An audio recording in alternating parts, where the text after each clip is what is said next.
Ribut tukang kan 10 tahun kok. Iya, 10 tahun.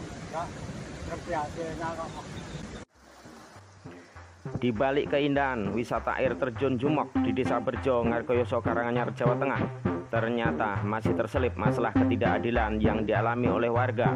Setidaknya ada beberapa warga selama hampir 10 tahun merasa atau mengaku hak-haknya sebagai warga negara atau warga desa dirasa tidak adil. Ada apa sebenarnya?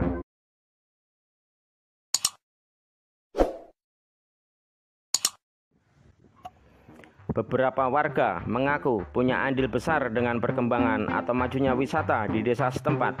Namun justru mereka merasa diperlakukan tidak adil dengan kebijakan pemerintah desa setempat. Pasalnya, beberapa warga sudah merelakan sebagian lahan miliknya untuk dijadikan jalan tembus atau akses jalan masuk menuju objek wisata air terjun Jumok yang sangat indah tersebut. Namun, apa imbal baliknya? Mereka yang hanya meminta kios untuk berjualan atau ingin mengais rezeki di lokasi wisata justru tidak dikabulkan oleh pemerintah desa setempat.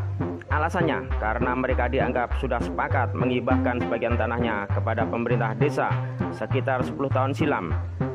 Hal itu juga mereka mendapat ganti rugi tanaman saat proyek jalan wisata dimulai. Namun berbeda, menurut versi warga yang terdampak tersebut, mereka saat itu hanya meminjamkan sebagian tanah untuk akses jalan wisata tersebut. Ini karena mereka sadar demi kepentingan umum masyarakat desa terkait wisata atau potensi ekonomi di desa mereka sendiri. Seiring perjalanan waktu, ada sesuatu yang dirasa tidak adil. Banyak warga yang dianggap tidak punya andil apa-apa justru mendapat fasilitas di lokasi wisata, baik untuk usaha atau berjualan dan mendapat kios. Bahkan ada yang hingga kini malah mendapat beberapa kios dari pihak pemerintah desa setempat. Sementara warga yang merasa terdampak sendiri atau merasa ikut andil justru malah tidak bisa memiliki kios di lokasi wisata. Warga pun mengadu kepada orang yang mereka anggap mampu untuk membantu rasa ketidakadilan mereka. Berjo untuk dijadikan sebagai jalan akses menuju air terjun Jumok tanpa adanya kesepakatan yang tertuang dalam akta otentik, yang tidak adanya penggantian hak yang disepakati dalam akta otentik kepada klien kami. Peralihan hak atas tanah dikatakan tuntas apabila penerima hak dapat membuktikan kepemilikannya atas tanah tersebut secara sah.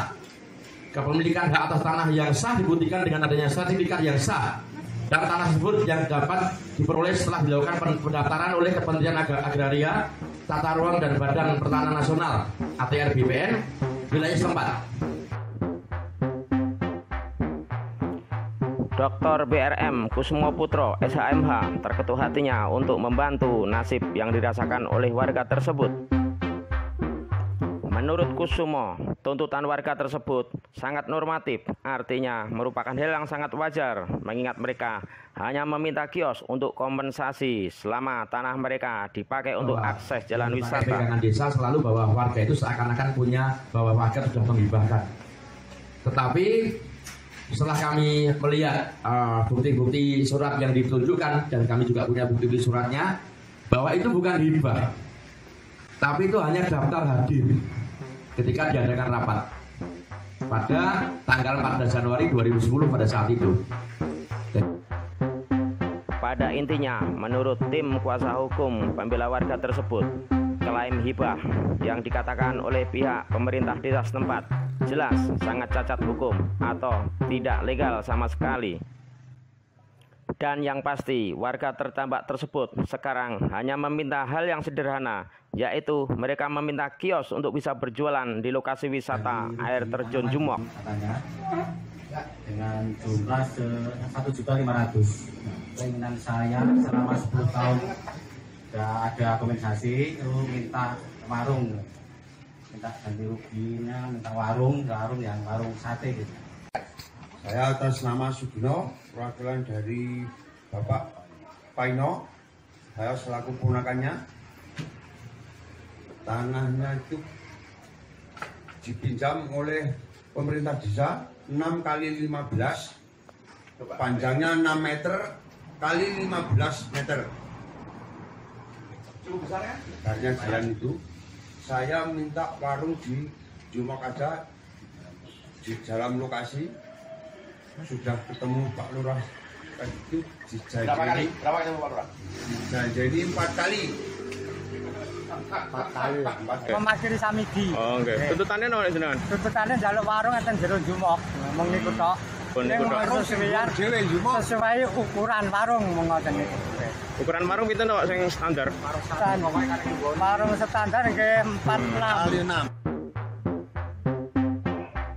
Karena tuntutan warga sangat wajar, maka tim pembela hukum dari warga yang terdampak tersebut berjanji akan segera menyelesaikan kasus tersebut. Pertama, mereka mensomasi atau mengirimkan surat somasi kepada pemerintah desa setempat untuk mengadakan mediasi dengan warga.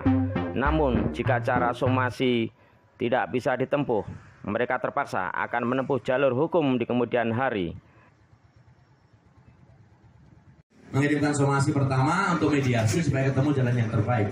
Tapi apabila tidak ada jalan yang terbaik, ya terpaksa kami akan melakukan upaya-upaya hukum. Somasi akan dilayangkan berapa kali? Kami maksimal akan kita layangkan 2 kali, Mas. Setelah somasi pertama, lalu somasi kedua. Ketika somasi kedua tidak ada etikat baik, maka ketiga kami akan melangsungkan gugatan.